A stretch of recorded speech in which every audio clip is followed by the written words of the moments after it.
नमस्कार साथियों, मैं मनीष कुमार शर्मा स्वागत करता हूं आपका एक बार फिर यादविन स्मार्ट क्लासेस पर, जिस पर आप यूपीएसआई 2025 को टारगेट करते हुए मेरे साथ में जीके के प्रीवियस ईयर क्वेश्चंस को कर रहे हैं। और आपको पता है ये क्लासेस आपको रोजाना 12:30 बजे मिलती है और 12:30 बजे मैं आपको रोजाना जीके का प्रीवियस ईयर क्वेश्चंस को कंप्लीट कराता हूं।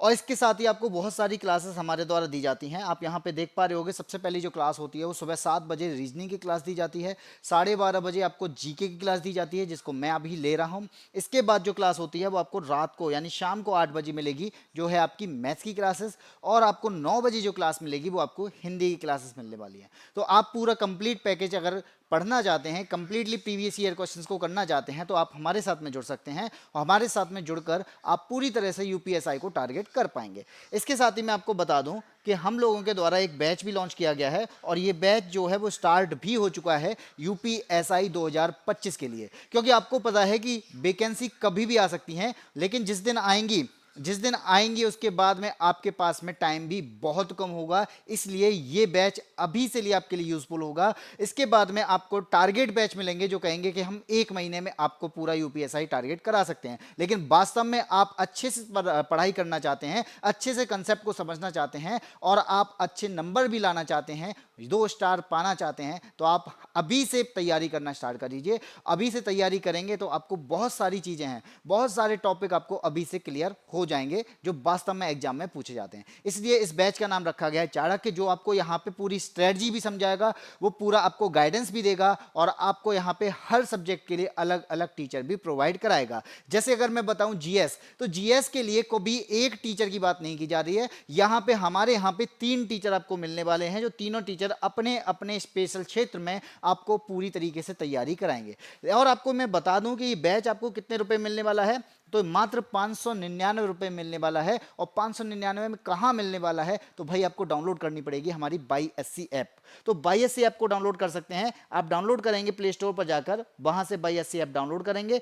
उसके बाद में आप इस पर रजिस्ट्रेशन, और रजिस्ट्रेशन के बाद में आप यहाँ लॉग इन कर सकते हैं। इस पर आपको यहाँ पे बहुत सारे बैचेस मिल जाएंगे, चाहे वो यूपीएसआई की बात करें, चाहे वो यूपी कांस्टेबल की बात करें, चाहे वो आपके साइंस स्पेशल की बात करें, या फिर अदर आप अलग पर्टिकुलर सब्जेक्ट पढ़ना चाहते हैं, तो आपको सब कुछ मिलने वाला है बाईएससी ऐप पर। और यूपी एसएससी पैट के लिए अगर बात करना चाहें, पढ़ना चाहते हैं, तो आपको यहाँ पे फ्री नोट्स भी प्रोवाइड किए जा रहे हैं। इसी के साथ में अब स्टार्ट करते हैं आपकी क्लास, जो आपकी स्टार्ट की जा रही है। आपको ये मालूम होना चाहिए कि आज 18वां दिन है, इससे पहले आपकी 17 क्लास हो चुकी हैं। आप उनको देखना ना भूलें, क्योंकि आप अगर उनको टारगेट करेंगे, आप उनको पढ़ेंगे, तो प्रीवियस ईयर वीडियो को अगर आप पढ़ेंगे तो उनसे आपको बहुत सारी नॉलेज मिलेगी और यहाँ से पता चल जाता है कि पेपर किस तरह से पूछा जाता है। इसलिए सबसे पहले प्रीवियस ईयर क्वेश्चंस को कराया जाता है। प्रैक्टिस सेट आपको हमेशा थ्योरी और कंसेप्ट के बाद करनी चाहिए, जिससे आपको समझ में आए कि हाँ मैंने इतना पढ़ा और इनसे एक्सपेक्टेड क्वेश्चंस बन रहे हैं,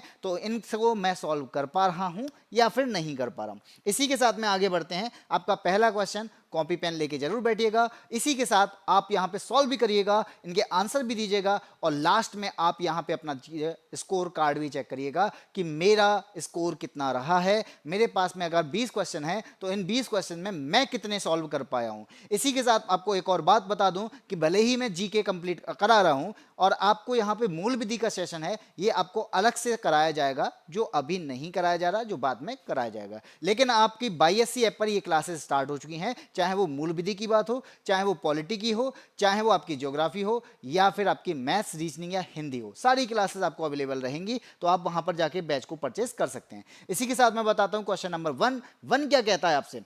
कहता है राष्ट्रपति और उपराष्ट्रपति के चुनाव के संबंध में चुनाव याचिका को किसके समक्ष दायर किया जा सकता है। अभी हाल ही में आपने देखा होगा कि उपराष्ट्रपति ने इस्तीफा दे दिया है, जिसके बाद उपराष्ट्रपति की चुनावी प्रक्रिया फिर से होने वाली है। तो आपको ऐसे क्वेश्चन जरूर करने चाहिए, क्योंकि ये क्वेश्चन इंपॉर्टेंट बनते हैं। तो हाल ही में जो चीज हुई है उससे रिलेट अगर आपको प्रीवियस ईयर क्वेश्चन मिलते हैं तो आप उनकी प्रैक्टिस जरूर करिएगा। ये क्वेश्चन जो आया है राष्ट्रपति और उपराष्ट्रपति की, ये बात करता है कि अगर आप चुनाव याचिका के संबंध में, क्योंकि चुनाव होने वाले हैं, चुनाव में अगर कोई विवाद उत्पन्न हो जाता है, विवादों की अगर कोई जांच करनी है तो जांच करने के लिए आप कहां जाएंगे, तो आपको खटखटाना पड़ेगा सुप्रीम कोर्ट का दरवाजा। तो सर्वोच्च न्यायालय आप जा सकते हैं और सर्वोच्च न्यायालय में आर्टिकल नंबर 71 कहता है कि राष्ट्रपति और उपराष्ट्रपति के चुनाव से उत्पन्न सभी विवादों की अगर जांच करनी है तो आप सुप्रीम कोर्ट में जा सकते हैं। ठीक है, इतनी बात समझ में आई।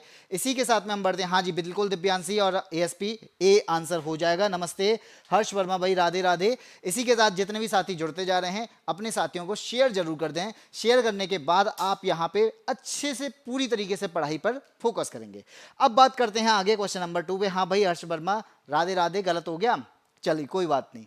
सभी आपको पता है कि हमारे संविधान में हमें मिलते हैं मौलिक अधिकार, और इन मौलिक अधिकार की बात करें तो यहां पे हमें बात की जाती है सबको समानता की बात की जाती है। सब आपके देखोगे सब स्वतंत्र हैं, चाहे बोलने की बात को लेकर हो। अगर आपके शोषण होता है तो उसके विरोध में आपको यानी उसके विरुद्ध आपको अधिकार दिए गए हैं। आप अपने धार्मिक की बात करें यानी धार्मिकता को देखें तो आप धार्मिकता के अकॉर्डिंग भी आप स्वतंत्र हैं। आप सांस्कृतिक और शैक्षिक प्रचार भी कर सकते हैं, और आपको इन चीजों से कोई दिक्कत आती है तो संवैधानिक उपचार भी कर सकते हैं। ये सब हमारा क्या है, ये मौलिक अधिकार हैं। यहां पर भी वही चीज दी गई है, निम्न मौलिक अधिकारों को उस अनुच्छेद के आरोही क्रम में लगाना है। अब आरोही क्रम क्या होता है, बढ़ते क्रम में, यानी पहले छोटा फिर उसके बाद फिर उसके बाद, इस तरह से हमें लगाना है। तो आपको भी पता है जो हमारे पास में मौलिक अधिकार हैं ये किस आर्टिकल में है, यानी इसके आर्टिकल की बात करेंगे तो मौलिक अधिकारों की बात की जाती है आर्टिकल नंबर 12 से कहां तक, 35 तक। ठीक है, तो 12 से लेकर 35 तक आपको क्या दिया जाता है, आपको यहां पे मौलिक अधिकार दिए जाते हैं।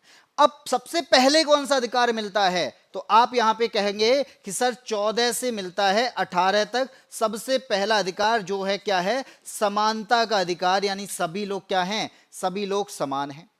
ठीक है, 18 के बाद आएगा स्टार्ट आपका 19, तो 19 के बाद आपको 19 से लेकर 22 तक की जो बात करता है वो बात करता है आपकी स्वतंत्रता की। जैसे आप कहें कि सर हम बोलने की बात करते हैं, धर्म जाति पर आपका भेद ना किया जाए, ये तो समानता की बात होगी, लेकिन आप एक जगह से दूसरी जगह पर जाना चाहते हैं तो उसके लिए आप स्वतंत्र हैं। 22 के बाद आप देखेंगे 23 और 24 की अगर मैं बात करूं तो 23 और 24 में आपको शोषण के विरुद्ध कि आपका कभी शोषण होता है तो उसके विरुद्ध भी आपको अधिकार दिया गया है। तो हम यहां पे क्या करेंगे, तीसरा अधिकार हमारे पास में शोषण के विरुद्ध अधिकार। क्या इसके बाद भी अधिकार हैं, बिल्कुल हैं। हमें यहां पे क्या है, धार्मिक स्वतंत्रता भी दी गई है जो आर्टिकल नंबर 25 से 28 तक है, और वो क्या कहता है, आप धार्मिक स्वतंत्रता है, आप किसी भी धर्म का प्रचार करना चाहते हैं, आप किसी भी धर्म को बात करना चाहते हैं, आप अपने आप में स्वतंत्र हैं। ठीक है, फिर बात की जाती है 29 और 30 में सांस्कृतिक और शिक्षा की। ठीक है, और आप यहां पे देखते होंगे कि आर्टिकल नंबर 32 से 35 तक आपको यहां पे क्या आर्टिकल दिया गया है, क्या अधिकार दिया गया है, संवैधानिक उपचार का अधिकार भी दिया गया है। तो ये सारे आर्टिकल आपके क्या हैं, ये मौलिक अधिकारों की बात करते हैं, और मौलिक अधिकारों की बात की जा रही है। मैंने आपको आरोही क्रम में समझा दिया है, और आरोही क्रम का अकॉर्डिंग आप देखेंगे 14 से लेके हम 35 तक में बात कर रहे हैं। तो सबसे पहला अधिकार हमारा कौन सा है, वो कौन सी पोजीशन पर आएगा, समानता का अधिकार, ये हमारी पहली पोजीशन पर आएगा, ये सबसे पहले आएगा। तो सी ऑप्शन आप कहां देखेंगे, सी ऑप्शन आप ए में देख पा रहे होंगे, बी में देख पा रहे होंगे, सी और डी यहां पे हो जाएंगे गलत। ठीक है, दूसरे की बात करते हैं। दूसरा अधिकार हमारा स्वतंत्रता का अधिकार है जो कि है ऑप्शन यानी ए, यानी आप ए में भी देख पा रहे हैं, दोनों में है। इसके बाद आप देखेंगे शोषण के विरुद्ध अधिकार है, तो वो तीसरा अधिकार हो गया हमारे पास, यानी बी पहले आएगा, तो हमारा ऑप्शन नंबर बी यहां पे सही हो जाएगा।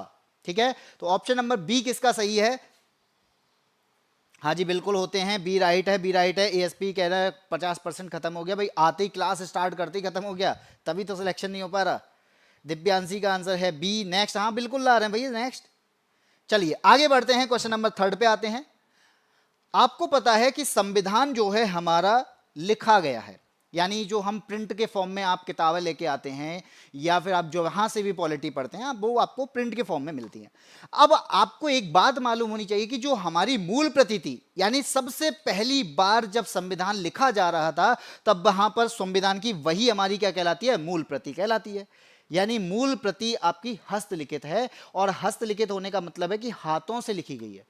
तो आपको यह भी पता होना चाहिए कि जो हस्तलिखित है इसको लिखने वाला भी कोई ना कोई होगा ना। तो संविधान को लिखने वाला कौन है, तो आप उनका नाम याद रखना, कई बार क्वेश्चन पूछा गया है। क्या नाम है उनका? उनका नाम है प्रेम बिहारी रायजादा। ये क्या है? ये संविधान को लिखने वाले हैं। इनका जो राइटिंग है, वो राइटिंग आप देखते हैं ना, किसने लिखा है? वो प्रेम बिहारी रायजादा के द्वारा लिखा गया है। लेकिन आप यहां पे मैं कहूं कि ये संविधान, ये मान लीजिए किताब है, और इस किताब में आपको यहां पे मैं कहूं कि इनके बॉर्डर पे चित्र बने हुए हैं, यानी यहां पे इस वाले पार्ट में आप देखेंगे कुछ चित्र बने हुए हैं, यानी चारों तरफ में आपको चित्र दिखाई देंगे। तो लिखने वाला कोई अलग है, लेकिन इस चित्रों को सजाने वाला, यानी सजाने का कार्य करने वाला कौन है? तो वो कहलाते हैं शांति निकेतन के कलाकार। कौन कहलाते हैं? वो शांति निकेतन के कलाकारों के द्वारा ये लिखा गया है। लेकिन अगर आप यहां पे नाम बात करें, तो यानी विशेष रूप से बात की जाएगी, तो विशेष रूप से आप किसका नाम देखेंगे? तो आप देखेंगे नंदलाल बोस का नाम। किसका नाम देखेंगे? नंदलाल बोस का नाम देखेंगे। तो नंदलाल बोस ने प्रत्येक पृष्ठ को चित्रों में सजाने का काम किया है। और हम यहां पे देखेंगे कि जो आपके संविधान है, उसकी जो पुस्तक है, जो वास्तव में मूल प्रति है, ये कहां रखी हुई है? आपकी संसद में रखी हुई है, हीलियम से भरे बॉक्स में रखी गई है, जिससे क्या है, उसको संरक्षित किया जा सके। अब यहां पे चित्रों की बात कर रहे हैं, कौन कौन से चित्र बने होंगे? तो आप देखेंगे भारत की संविधान, यानी भारत के इतिहास की बात की जाती है, मोहनजोदड़ो की बात की जाती है, वैदिक काल की बात की जाए, रामायण, महाभारत, बुद्ध के उपदेश, महावीर के जीवन पर, मौर्य गुप्त की बात की जाती है, मुगल काल की बात की जाए, गांधी जी की बात की जाए, सुभाष जी की बात की जाए, हिमालय से लेकर सागर तक की बात की जाए, तो हमने जो विकास यात्रा अपनाई है, जो विकास यात्रा की है, वो सारा कुछ हमने इस संविधान के चित्रों में रख दिया है। यानी संविधान के जो आपके चारों तरफ में चित्र दिखाई देते हैं, बॉर्डर पे जो चित्र दिखाई देते हैं, हमने उस पर सब कुछ सजो दिया है। यही पूछा जा रहा है, इसलिए आपका आंसर क्या हो जाएगा? ऑप्शन नंबर बी हो जाएगा। ठीक है? हाँ जी, हर्ष वर्मा, दिव्यांशी, एएसपी, सभी का आंसर है बी। अब बढ़ते हैं आगे, अगले क्वेश्चन पर आते हैं, क्वेश्चन नंबर 4 पे। क्वेश्चन नंबर 4 यहाँ पे क्या कहता है बेटा? जो मैं यहाँ पे एक्स्ट्रा नॉलेज, आप नेक्स्ट कर रहे हैं, लेकिन आपको यहाँ पे जो चीज़ मैं बता रहा हूँ ना, कि वो चीज़ें वो भी इंपॉर्टेंट बनती है, यानी किसी ना किसी एग्जाम में वो आई हुई हैं। मैं अगर पूछ रहा हूँ संविधान की मूल प्रति कहाँ रखी है, तो संसद में रखी है। किससे भरी हुई है? हीलियम से भरे बॉक्स में रखी गई है, जिससे उसके पेज खराब ना हो। इसमें क्या दर्शाया गया है? तो आप यहाँ पे देख पा रहे हैं, हस्तलिखित था। किसने लिखा था? प्रेम बिहारी ने लिखा था। और यहाँ पे मैंने बताया शांति निकेतन बताया, शांति निकेतन में मेन कौन था वो बता दिया मैंने, नंदलाल बोस थे। कौन से चित्र बनाए गए हैं वो मैंने सब कुछ बताया। लेकिन यहाँ पे नेक्स्ट का मतलब होता है कि हमें आंसर दे दिया, इसके बाद हमें नॉलेज नहीं चाहिए। ठीक है? और जब क्वेश्चंस आते हैं उनसे रिलेट करके, तब आपके पास में आंसर नहीं होते। क्यों? कि हमें तो बताया ही नहीं था, बताया जा रहा है। समझो क्वेश्चन नंबर 4। राज्यसभा में भारत के प्रत्येक राज्य के लिए सीटों के आवंटन का भारत के संविधान की किस अनुसूची में उल्लिखित किया गया?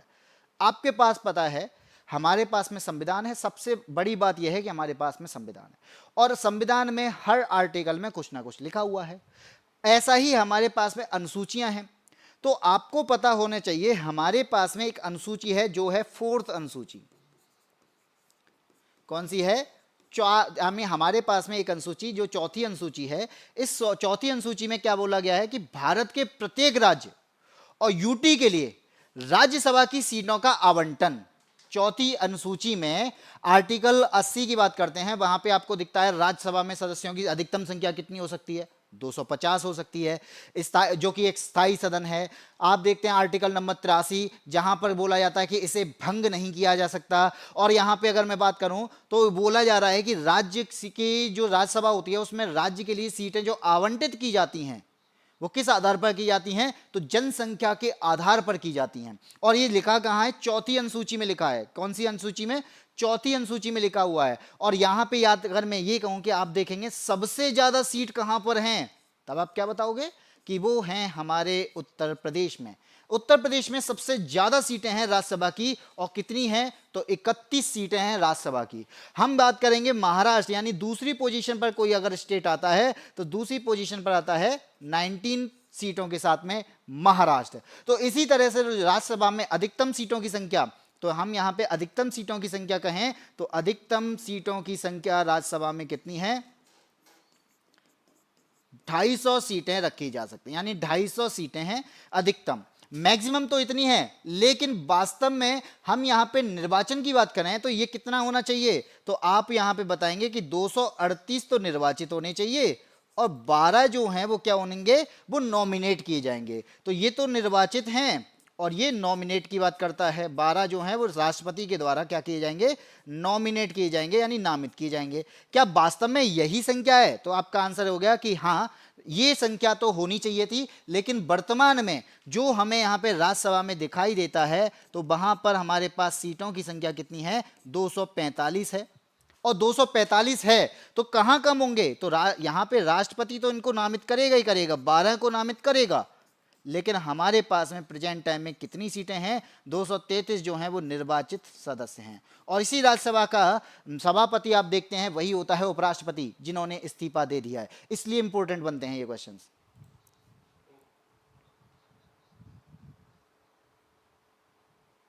ठीक है, चलिए क्वेश्चन नंबर 5। इस यातायात के संकेत की बात की जाती है। आप यहाँ पे देख पा रहे हैं हमारे पास में साइन होते हैं, हम जब रोड पर चल रहे होते हैं तो रोड पर चलते चलते आपको साइन दिखाई देते हैं, लेकिन साइन का हमें मतलब नहीं पता होता। और मतलब पता क्यों नहीं होता, क्योंकि हम जानना ही नहीं चाहते हैं। और इसी वजह से क्या होता है, भारत में एक्सीडेंट सर्वाधिक संख्या में होते हैं। और एक्सीडेंट सर्वाधिक संख्या में क्यों होते हैं, क्योंकि हमारे पास में साइन की नॉलेज नहीं है। अब लाइसेंस बनवाने जाते हैं तो लाइसेंस बनवाने के लिए हमारे पास में क्या होता है, एक ऑप्शन होता है कि वहां पर टेस्ट देना होता है, और टेस्ट में भी आपको साइन ही पूछे जाते हैं कि आपको साइन की नॉलेज होनी चाहिए। लेकिन वहां पर भी हम क्या करते हैं, वहां भी हम पैसा खिलाकर कहीं ना कहीं उन टेस्ट को इग्नोर कर देते हैं, जिसके बारे में हमें नॉलेज नहीं होती। लेकिन हमारे पास में जब इस पेपर को बात करेंगे, यानी पुलिस के पेपर की बात की जा रही है, यहाँ पे ये पूछे जाते हैं। क्यों पूछे जाते हैं, इसका विषय है, इसलिए पता होना चाहिए कौन सा साइन किसका है। आपको यहाँ पे दिख रहा होगा एक तीर जो है वो नीचे की तरफ दिख रहा है, एक तीर जो है ऊपर की तरफ दिख रहा है। इसका मतलब क्या है, यानी आप यहां भी जा सकते हैं और यहां भी जा सकते हैं। यानी रास्ता जो है ना वो कैसा है, ये रास्ता 2 वे है, ये सिंगल वे नहीं है। अगर सिंगल आपका यहाँ पे कोई तीर होता, चाहे वो नीचे की तरफ है चाहे वो ऊपर की तरफ है, तो इसका मतलब क्या है कि आप सिंगल वे पर हैं, यानी आप जिस रास्ते जा रहे हैं उसी रास्ते ही जा सकते हैं, वहां से लौट नहीं सकते। लेकिन अगर रास्ते पर ये लगा हुआ है तो इसका मतलब क्या है कि आप 2 वे रास्ते पर हैं, यानी 2 वे पर हैं जहां पर आप जा भी सकते हैं और उसी रास्ते से आप लौट भी सकते हैं। तो आगे रास्ता कैसा है, आगे रास्ता 2 तरफा है। तो आप यहां पे क्या बताएंगे, ऑप्शन नंबर और बी बताएंगे। आगे यातायात जो है वो सीधा है और कैसा है, 2 तरफा है। ठीक है, चलिए आगे बताया। हर्ष वर्मा का आंसर है बी इज राइट, बिल्कुल सही आंसर है। चलिए आगे बढ़ते हैं, क्वेश्चन नंबर आता है 6। क्या कहता है, अब यहाँ पे जब आप ज्योग्राफी पढ़ रहे होते हैं वहां पर हम पढ़ते हैं आइलैंड, और आइलैंड जब पढ़ते हैं तो वहां पे देखते हैं कि चारों तरफ में पानी से घिरा हुआ होगा। आइलैंड का मतलब क्या है कि अगर मैं यहाँ पे बता रहा हूँ कि चलिए ये आइलैंड है, और ये अगर आइलैंड है ना, तो इसका मतलब क्या है कि इसके चारों तरफ में क्या होगा, इसके चारों तरफ पानी होगा, तभी तो हम इसे आइलैंड कह पा रहे हैं, तभी तो इसे द्वीप कह पा रहे हैं। लेकिन आपके सामने क्वेश्चन में क्या दिया गया है, उसके सामने दिया गया तप्त द्वीप। अभी तप्त द्वीप क्या होता है, दिमाग में ये आएगा सर आइलैंड तो हमें पता है, लेकिन तप्त का मतलब क्या है, तप्त का मतलब होता है गर्म। ठीक है, ऐसा द्वीप, ऐसा नगर, ऐसा महानगर जो क्या हो, गर्म हो, जिसका तापमान ज्यादा हो, और जहां पर क्या किया जाता हो, जहां पर सड़कें जो बनाई जाती हैं वो सड़कें कैसी बनाई जाती हैं, सीमेंट की, कंक्रीट की, डावर की सड़कें बनाई जाती हैं। तो यहां पर ऐसी द्वीप को हम क्या कह देते हैं, तप्त द्वीप कहते हैं। तो आपसे यही पूछा जा रहा है तप्त द्वीप शब्द नीचे दिए गए विकल्पों में से किससे संबंधित है, तो हमें पता होना चाहिए कि ये महानगर की बात करता है, ये वो गर्म क्षेत्र के द्वीप की बात नहीं कर रहा, ये बात कर रहा है, ये ऐसे महानगर की बात कर रहा है, ऐसे उष्ण महानगर की बात कर रहा है जहां पे तापमान ज्यादा है, जहां पर क्या है, तापमान ज्यादा है। यानी आपका आंसर क्या हो जाएगा, ऑप्शन नंबर सी आंसर होगा। यहाँ पे जो लोग यहाँ पे और कोई आंसर देना चाह रहे हैं वो गलत होगा, क्योंकि यहाँ पे आंसर क्या हो जाएगा, एएसपी भाई डी आंसर नहीं है, सी आंसर है। ठीक है, उष्ण महानगर, मैंने क्या बोला, तप्त द्वीप, भले ही द्वीप का मतलब क्या होता है, चारों तरफ में आपका क्या होगा, पानी होगा, लेकिन यहाँ पे मतलब बदल जाता है कि ऐसा महानगर जो कैसा हो, जिसका टेम्परेचर ज़्यादा हो, ऐसा महानगर जो गर्म रहता हो, ऐसा महानगर जहाँ पे रोड बनाई जाती हो वो कंक्रीट की बनाई जाती हो, डामर की सड़कें बनाई जाती हो, बिल्डिंग्स ज़्यादा हो, तो ऐसे को हम तप्त द्वीप की संज्ञा कहते हैं। तो आप दिल्ली महानगर की बात करें तो दिल्ली क्या द्वीप है? नहीं, दिल्ली तप्त द्वीप है। ये उष्ण महासागर महानगर के नाम से भी जाना जाता है। चलिए आगे बढ़ते हैं, क्वेश्चन नंबर 7 पर आते हैं। क्वेश्चन नंबर 7 भारत सरकार की बात की जा रही है, और भारत सरकार में शीर्षस्थ कार्यकारी अधिकारी और सबसे वरिष्ठ लोक सेवक कौन है? यानी इन सभी में से, चारों में से कोई ऐसा होगा जो भारत सरकार का शीर्ष कार्यकारी अधिकारी है, ठीक है, यानी बहुत ज्यादा, यानी ऊंचाई पर, जिसे सबसे ऊंचा पद दिया गया है, वरिष्ठ है, लोक सेवक है, तो इनमें से कौन सा है? और यहां पे याद रखना, आईएएस इसके नीचे ही काम करते हैं। आप आईएएस बनना चाहते हैं ना, यूपीएससी की तैयारी करना चाहते हैं, तो यूपीएससी की तैयारी करने के बाद अब आईएएस बनेंगे, और आईएएस इसी के नीचे काम करते हैं जो इसका आंसर होगा। तो आपका आंसर क्या है? तो आपका जो आंसर आया है वो क्या आया हुआ है? हर्ष वर्मा कह रहे हैं ऑप्शन नंबर बी। चलिए देखते हैं कौन सा आंसर सही होगा। तो यहां पे हर्ष वर्मा का आंसर बिल्कुल सही है।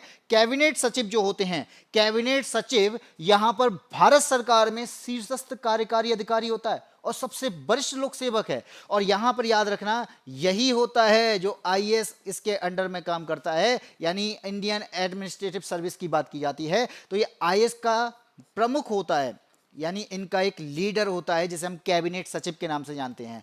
आप देखेंगे प्रधानमंत्री के देखेंगे ना, पीएम का कोई सलाहकार बनता है तो वो भी क्या होता है? कैबिनेट सचिव होता है। तो मुख्य सलाहकार जो बनते हैं, जो प्रधानमंत्री को सलाह देते हैं, तो वो क्या कहलाते हैं? कैबिनेट सचिव कहलाते हैं। आप यहां पे देखेंगे मंत्रिमंडल जो होता है, केंद्रीय मंत्रिमंडल, उसका भी प्रशासनिक प्रमुख कोई होता है। केंद्रीय मंत्रिमंडल अगर है हमारे पास, वैसे तो है ही, तो इस मंत्रिमंडल का प्रशासनिक प्रमुख अगर कोई होगा तो वो भी कौन होगा? वो भी आपका कैबिनेट सचिव होगा। तो यहां पर आपके पास में ये सारी चीजें पता चली, और अब आपको पता चल गया होगा आईएएस किसके नीचे काम करते हैं, पीएम का प्रमुख सलाहकार कौन होता है, केंद्रीय मंत्रिमंडल का प्रशासनिक प्रमुख कौन होता है, और ये शीर्षस्थ कार्यकारी कौन होता है, और सबसे वरिष्ठ लोक सेवक कौन होता है। सबका आंसर आपका क्या है? कैबिनेट सचिव। ठीक है, तो आपके पास में आंसर क्या हुआ? कैबिनेट सचिव हुआ। दिव्यांशी का आंसर आया 1946 में। किस चीज का आंसर दे रही है दिव्यांशी? हर्ष वर्मा ने बताया था, बहुत सही आंसर है। आगे बढ़ते हैं क्वेश्चन नंबर 8 पे। अब आपको पता है कि हमारे पेपर में वनों का भी अपना एक महत्व है, और वन का अगर महत्व है तो वन से रिलेटेड भी क्वेश्चंस पूछे जाते हैं। और क्वेश्चंस जो पूछे जाते हैं, तो आप यहाँ पे देखते हैं कि ये जो सब्जेक्ट है ये एनवायरनमेंट में आता है। हम इसे भूगोल में पढ़ते हैं, लेकिन वास्तव में ये वन का जो सब्जेक्ट है वो एनवायरनमेंट का सब्जेक्ट है, यानी पर्यावरण का सब्जेक्ट है। तो यहाँ पर भी आपको क्या दिखाई दे रहा है? कोरिंगा गरान वन की बात की जा रही है। ये कहाँ पर स्थित है? कोरिंगा बरान कहां पर स्थित है? आपके सामने 4 ऑप्शन दिए हैं, और याद रखना ये गरान का मतलब क्या होता है? सबसे पहला मन में आ रहा होगा कोरिंगा, तो शायद नाम हो सकता है, लेकिन ये गरान क्या है? तो आप यहां पे इस वर्ड का मतलब जानेंगे कि गरान वन क्या होता है। गरान का मतलब होता है दलदल, ठीक है, यानी अब गरान का मतलब है कि दलदल वाला क्षेत्र, और दलदल वाले क्षेत्र में क्या मिल रहा है? वन मिल रहा है। तो यहां पर मतलब हो गया कि दलदल वाले क्षेत्र में पाया जाने वाला वन, वो नाम क्या है? उसका नाम है कोरिंगा। और ये कोरिंगा वन कहां पर है? ये भी याद रख लेना, ये आंध्र प्रदेश में है। और जहां पर भी दलदल मिल रहे हैं, जहां भी दलदल मिल रहे हैं, इसका मतलब क्या होगा? यहां पे कोई वनस्पति उगती होगी, और वो वनस्पति का नाम क्या है? मैंग्रोव। तो यहां पर जो वन पाए जाते हैं इन्हें मैंग्रोव वन के नाम से बोला जाता है। और ये मैंग्रोव वन जहां पर हैं, कहीं पर हैं, चाहे सुंदरबन में मिलते हों, सुंदरबन डेल्टा में कौन सा मिलता है? मैंग्रोव। पुलिकट झील के पास मिलते हों, मंगलवनम के पास मिलते हों, सलीम अलीम के पास मिलते हों, और सुंदरबन के पास में, यानी ये सब चीजों जो मैंने नाम लिए हैं ये सभी आपके मैंग्रोव वन कहलाते हैं।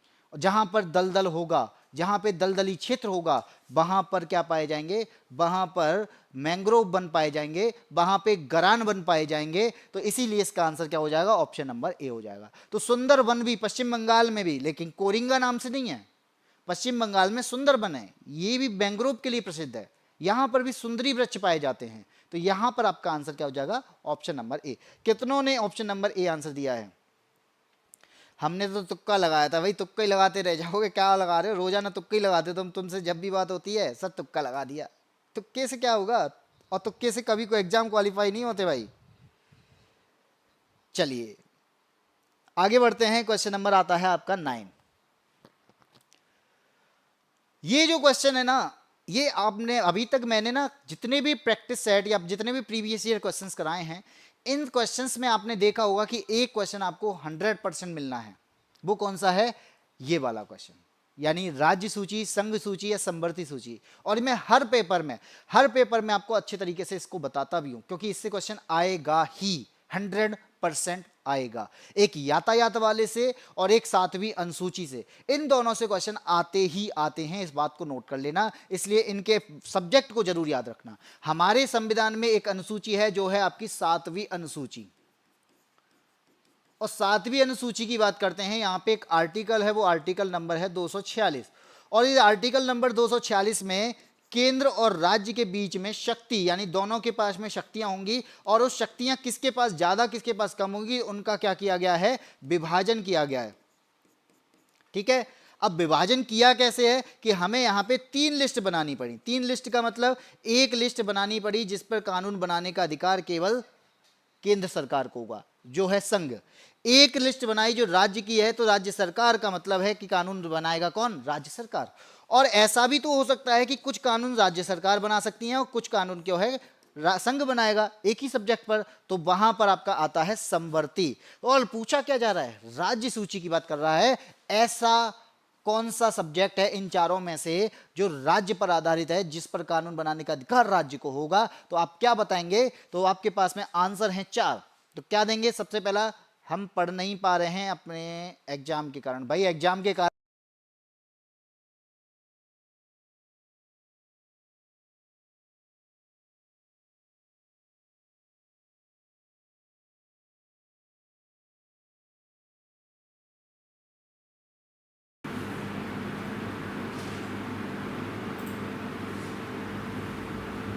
ठीक है, हम पढ़ नहीं पा रहे ना, तो एग्जाम अगर नहीं होते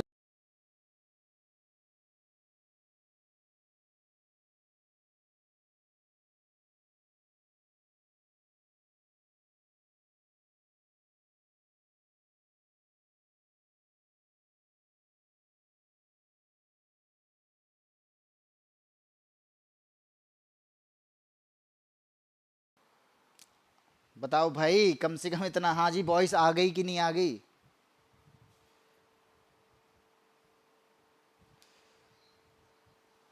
चले, इसका आंसर क्या होगा? सबसे पहले बताऊं, जनसंख्या की बात करते हैं। तो जनसंख्या जो है, जनसंख्या का मतलब है कि भाई राज्य में भी जनसंख्या बढ़ेगी और पूरे देश में भी बढ़ेगी। तो कानून बनाने का अधिकार किसे मिलेगा? तो राज्य को भी मिलेगा और पूरे भारत को यानी संघ सरकार को भी मिलेगा। तो ये तो समवर्ती का हिस्सा हुआ। कृषि की बात करते हैं तो कृषि जो है वो राज्य का विषय है। कृषि पर जो आय होती है, उस इनकम पर जो कर लिया जाता है, जो टैक्स लिया जाता है, ये राज्य सरकार लेती हैं। आर्थिक की बात करेंगे तो आर्थिक और सामाजिक योजनाएं जो लाई जाती हैं, राज्य सरकार अपने राज्य के लिए अलग अलग योजनाएं लेके आती हैं। लेकिन ये बात जो की जाए आर्थिक की, तो आर्थिक में तो संघ सरकार भी शामिल हो जाती है। आर्थिक की बात करें, रोजगार में तो आपका सरकार भी शामिल होती है, कौन सी, संघ और राज्य। तो इसका मतलब ये भी समवर्ती का हिस्सा है। तो बचा कौन हमारे पास में, बचता है कौन सा, राज्य, यानी कौन सा, कृषि आय पर कर। तो यहां पर आपका ऑप्शन नंबर बी क्या है, कृषि आय पर, यानी हमारी जो इनकम होती है कृषि पर, उस पर टैक्स लेने का अधिकार किसको है? तो वो आपका यहां पे अधिकार है राज्य को। तो राज्य यहां पर इसका पर टैक्स लेती है। ठीक है, हाँ जी, क्लियर हो चुका है। चलिए, एएसपी भाई पढ़ लो, अगस्त हो चाहे सितंबर हो, एग्जाम कभी भी होते हैं, एग्जाम के लिए पढ़ना होता है और पढ़ने के लिए सबसे ज़्यादा प्रैक्टिस करनी होती है। तो भाई आपको यही तो मिल रहा है, प्रैक्टिस। नहीं पढ़ते हो तो कोई दिक्कत नहीं है, लेकिन आपको यहाँ पे प्रैक्टिस जो मिल रही है ना, यहाँ से बहुत सारे क्वेश्चंस क्लियर होते हैं और यहाँ से क्वेश्चंस बनते भी हैं। हमें यहाँ पे एक ही चीज थोड़ी पढ़ाई जाती है, हमें यहाँ पे अलग अलग सब्जेक्ट के क्वेश्चंस पढ़ाए जा रहे हैं और यहाँ से बहुत सारी चीजें आपको मिल रही हैं।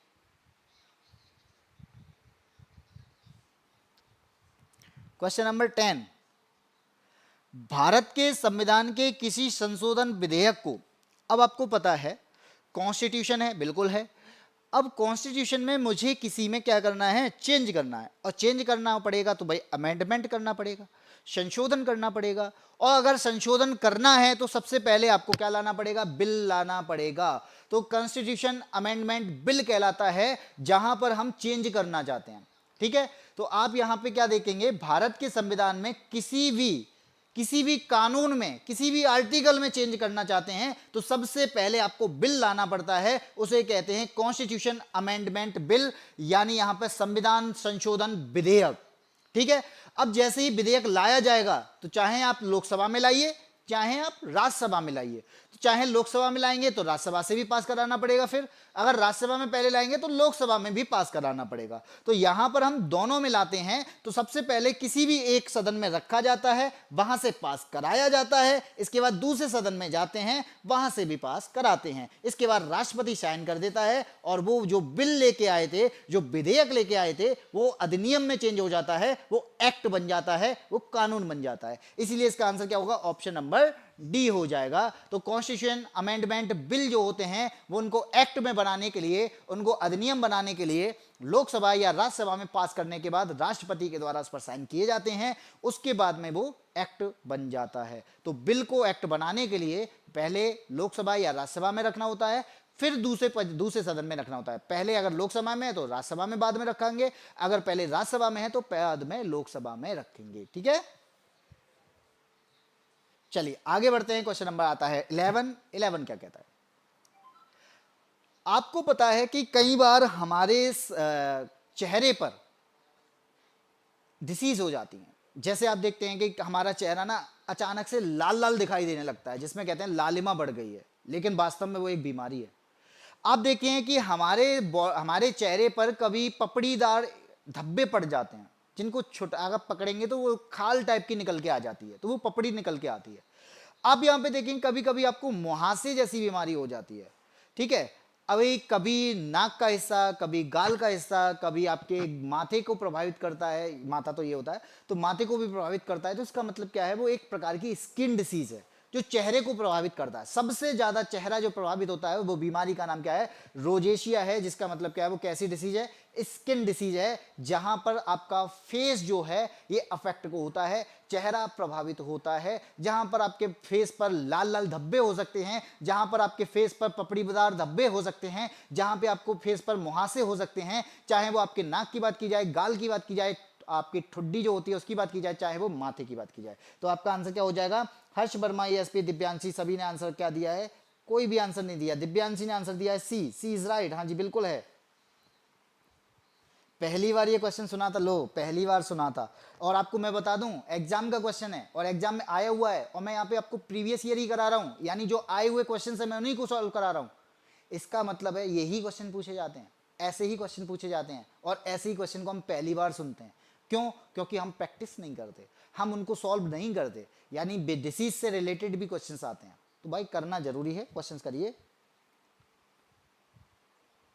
चलिए आगे बढ़ते हैं। क्वेश्चन नंबर 12, आपने देखा होगा कि कृषि करते हैं हम लोग, बिल्कुल करते हैं, और यहां पर एक कृषि है, नॉर्मली आप क्या करते हैं, सीड लेके आते हैं, बीज को आप क्या करते हैं, रोपते हैं, और उसके बाद में आप वहां पर जुताई करते हैं, उसे तो हमने कह दिया कृषि। ठीक है, तो यानी कृषि भूमि को खोदकर या जोतकर और बीज बोकर व्यवस्थित रूप से अनाज उत्पन्न करने की प्रक्रिया को हम कृषि कहते हैं। क्या कहते हैं, कृषि भूमि को बीज बोकर खोदते हैं पहले, फिर उसके बाद में बीज बोते हैं, फिर जोतते हैं, फिर व्यवस्थित रूप से अनाज उत्पन्न करना चाहते हैं, तो इस प्रक्रिया को कृषि कहते हैं। लेकिन यहां पे पूछा जा रहा है वनस्पति कृषि क्या होती है। वनस्पति कृषि का मतलब क्या है, आपने देखा होगा कि हम आर्टिफिशियल तरीके से या फिर पौधे के तने से, पौधे की जड़ के द्वारा, पौधे की पत्तियों से नए पौधे उगा लेते हैं। क्या करते हैं, पौधे के तने से, पौधे की जड़ के द्वारा, पौधे की पत्तियों के द्वारा नए पौधे उगा लेते हैं। तो ऐसी कृषि को हम वनस्पति कृषि कहते हैं। और वनस्पति कृषि अगर पहली बार पूछी जा रही है तो पहली बार कहां पर हुई थी, तो सबसे पहले याद रखना ऐसा प्रयोग सबसे पहले दक्षिण पूर्व एशिया में किया गया था। कहां किया गया था? दक्षिण पूर्व एशिया में किया गया था। मोस्टली आप देखते हैं केले, केले जो मोस्टली होते हैं पौधे के तने से ही हो जाते हैं। आप देखेंगे ताड़ का पेड़, ताड़ जो होता है वो भी आपकी तने से, जड़ से या पत्तियों से हो जाता है। आप यहाँ पे बहुत सारे पेड़ों को देखेंगे, कई सारे पेड़ हैं जो तने से ही हो जाते हैं, तने से उग जाते हैं, उन्हें बीज की जरूरत नहीं पड़ पाती। यानी बीज की जरूरत तो होती है लेकिन हम उनको तने से भी उगा सकते हैं, हम उनको जड़ के माध्यम से भी उगा सकते हैं, हम उनको पत्तियों के माध्यम से भी उगा सकते हैं। तो ऐसी कृषि को हम वनस्पति कृषि के नाम से जानते हैं। तो आपका आंसर क्या हो जाएगा? शिखा सिंह के चलो कोई बात नहीं है। Question number 13, modem. मॉडम की बात की जा रही है, इसका मतलब आप समझ पा रहे होंगे कि ये जो क्वेश्चन पूछा गया है ना, ये आपका पूछा गया है कंप्यूटर से, तो यानी कंप्यूटर के भी क्वेश्चंस आते हैं।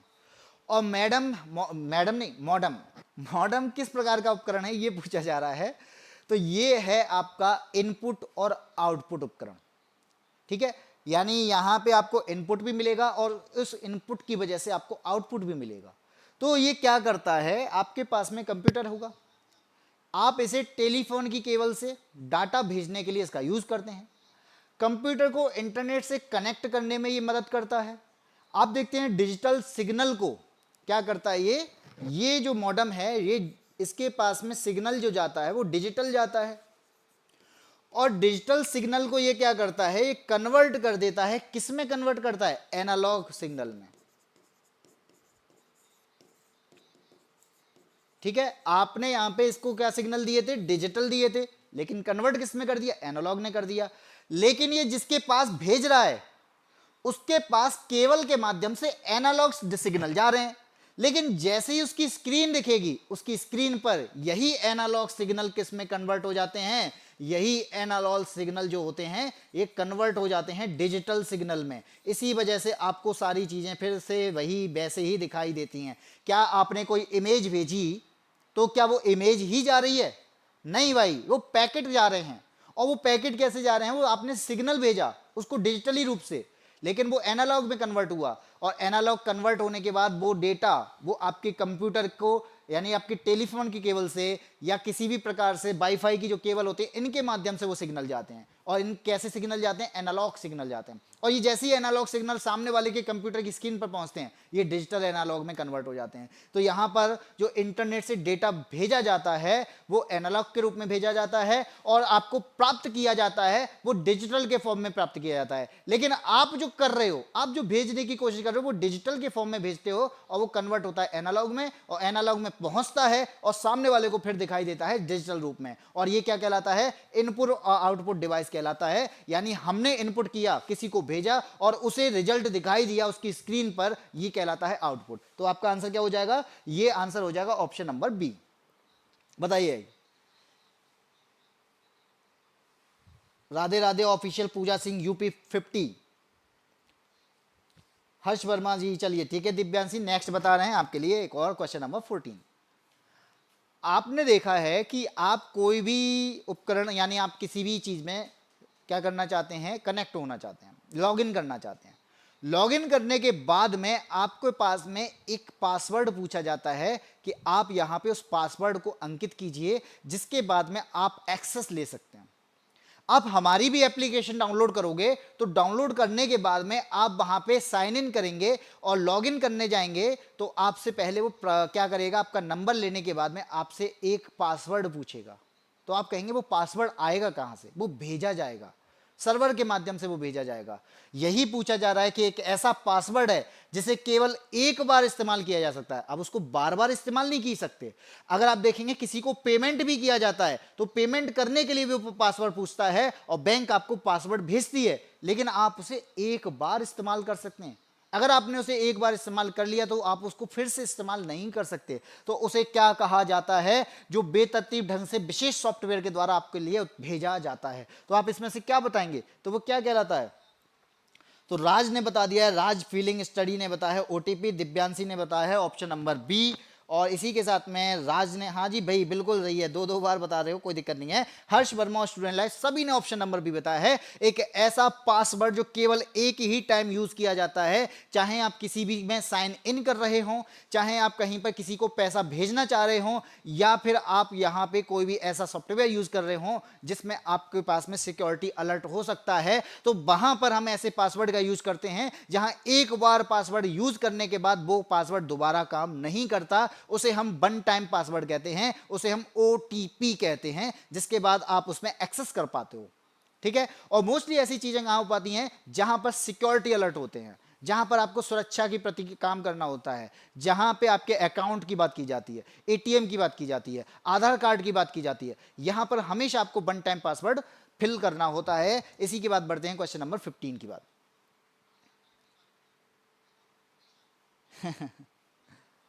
ऐसा कौन सा पर्यावरण पुरस्कार है? अब भाई पर्यावरण की बात हो रही है तो पर्यावरण में पुरस्कार भी मिलेंगे, और पर्यावरण पुरस्कार में आपको कुछ ना कुछ योगदान भी करना होगा। आप, हो सकता है कि बायोडाइवर्सिटी एरिया में आप बहुत सारे पेड़ लगा दें, हो सकता है कि आप वहां पर जानवरों के लिए बहुत अच्छा काम कर रहे हो सकता है कि आप वहां पर जो गैसेस होती हैं उन गैसेस को रोकने का काम कर रहे हो। तो ऐसी चीजों में आपको क्या करते हैं, आप वहां पर सुधार करना चाहते हैं, पर्यावरण में सुधार करना चाहते हैं, पर्यावरण संरक्षण में सुधार करना चाहते हैं, और इसी योगदान के लिए आपको पुरस्कार दिए जाते हैं। यही क्वेश्चन है आपका। ऐसा कौन सा पर्यावरण पुरस्कार है जो पर्यावरण एवं वन मंत्रालय भारत सरकार के द्वारा स्थापित है? यह उन व्यक्तियों संगठनों को प्रदान किया जाता है जिन्होंने पर्यावरण के संरक्षण और सुधार के क्षेत्र में महत्वपूर्ण और उत्कृष्ट योगदान दिया हो। तो ऐसा पुरस्कार कौन सा पुरस्कार है जो पर्यावरण मंत्रालय के द्वारा दिया जाता है, जो भी भारत सरकार का एक मंत्रालय है? तो आपका आंसर क्या हो जाएगा?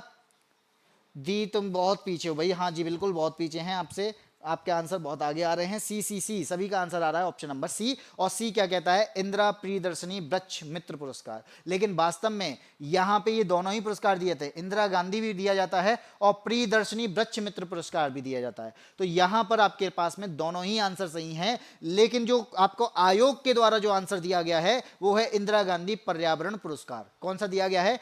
इंदिरा गांधी पर्यावरण पुरस्कार जो है वो पर्यावरण के संरक्षण में और पर्यावरण के सुधार में योगदान देने के लिए दिया गया है। ये किसी व्यक्ति या फिर संगठन को दिया जाता है, लेकिन इंदिरा प्रियदर्शनी वृक्ष मित्र जो पुरस्कार दिया जाता है किसी व्यक्ति को दिया जाता है जहां पर वो वृक्षों को लगाता है, जहां पर वो अपने योगदान देता है वृक्ष को लगाने में, ज्यादा से ज्यादा वृक्ष लगाता है, यानी उस एरिया में वृक्ष की मात्रा को बढ़ा देता है। ऐसी स्थिति में वृक्ष मित्र पुरस्कार दिया जाता है। लेकिन ये कह रहा है पूरा पर्यावरण में सुधार की बात की जा रही है, इसलिए इसका आंसर क्या हो गया?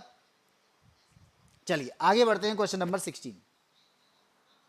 आपने देखा होगा कि हमारे यहां पे कई सारे एक जगह पर मस्जिद भी होती है, उसी जगह पर महल भी होता है। तो ऐसी स्थिति में वहां पर एक एरिया है, उसे क्या बोला जाता है? एक्रोपोलिस बोल दिया जाता है। अब ये एक्रोपोलिस कहां पर है? अहमदाबाद का है तो गुजरात में होना चाहिए। तो यहां पर गुजरात में अहमदाबाद का एक्रोपोलिस जो है, इनमें से किसे कहा जाता है? अब हुमायूं का मकबरा है, एतमादुद्दौला का है, लोधी गार्डन है, इनकी बात करोगे तो ये आपको कहाँ मिलेंगे? मोस्टली आपको दिल्ली मिलने वाले हैं। तो बचा कौन सा हमारे पास में? सरखेज रोजा है, और ये सरखेज रोजा आपका गुजरात में अहमदाबाद में है।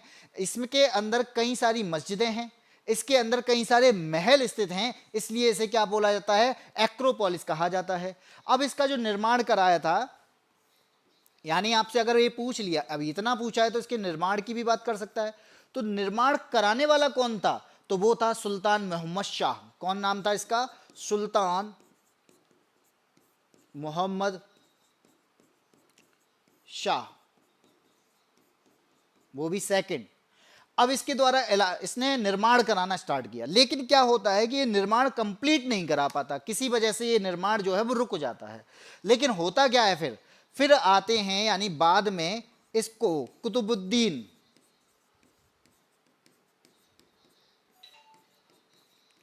मोहम्मद शाह के द्वारा क्या किया जाता है? कंप्लीट कराया जाता है, पूर्ण कराया जाता है। इन्होंने स्टार्ट किया था लेकिन कंप्लीट नहीं करा पाए, तो कुतुबुद्दीन अहमद शाह आते हैं बाद में, फिर वो इसे कंप्लीट कराते हैं। और ये कहाँ पर है? ये गुजरात में है, जिसका निर्माण कराने वाले आपको यहाँ पे दिखाई दे रहे हैं। ठीक है, चलिए आगे बढ़ते हैं। क्वेश्चन नंबर आता है 17। जर्मेनियम की बात की जा रही है, ठीक है। जर्मेनियम एक आपके प्रकार की या तो धातु हो सकती है या अधातु हो सकती है। तो आप यहाँ पे क्या बताएंगे, जर्मेनियम जो है यहाँ पे एक कह सकते हो एक अर्धचालक है। अब अर्धचालक है तो ये किसके लिए यूज होगा, आपने देखा होगा जो हमारी फाइबर ऑप्टिकल केबल आती हैं, उन फाइबर ऑप्टिकल केबल के अंदर ये प्रयोग होता है, जर्मेनियम यूज होता है। इंफ्रारेड जो यूज की जाती हैं टेक्निक, इनके अंदर जो होता है वो जर्मेनियम होता है। सबसे पहले क्या होता है, इसकी शुद्धता करी जाती है। आपको पता है भाई, किसी भी चीज को शुद्ध करने के लिए क्या करना पड़ेगा, उसे रिफाइन करना पड़ेगा। क्या करना पड़ेगा, उसे रिफाइन करना पड़ेगा। और यहां पर रिफाइन कैसे किया जाएगा, उसके तरीके अलग है। जोन रिफाइनिंग का मतलब है किसी क्षेत्र में परिशोधन के द्वारा यहां पे प्राप्त करना। अब किसी एक क्षेत्र में मिलता होगा, उस क्षेत्र के द्वारा रिफाइनिंग करना, वो क्षेत्र परिशोधन कहलाता है, जोन रिफाइनिंग कहलाता है। और ये जर्मेनियम और सिलिकॉन को शुद्ध करने के लिए यूज किया जाता है। तो आप यहां पे क्या कहेंगे, इसे कहेंगे ऑप्शन नंबर डी। तो जर्मेनियम, उच्चतम शुद्धता का जर्मेनियम प्राप्त करने के लिए जोन रिफाइनिंग की जाती है। और ये एक प्रकार का अर्धचालक है जो इंफ्रारेड की टेक्निक के लिए यूज किया जाता है। फाइबर ऑप्टिकल केबल जो होती हैं उसके अंदर इसका यूज किया जाता है। इसलिए इसका आंसर क्या हो जाएगा, ऑप्शन नंबर डी हो जाएगा। Option D. राज फीलिंग ने बता दिया, दिव्यांशी का कोई आंसर नहीं है। क्या बात है दिव्यांशी, पता करो क्या।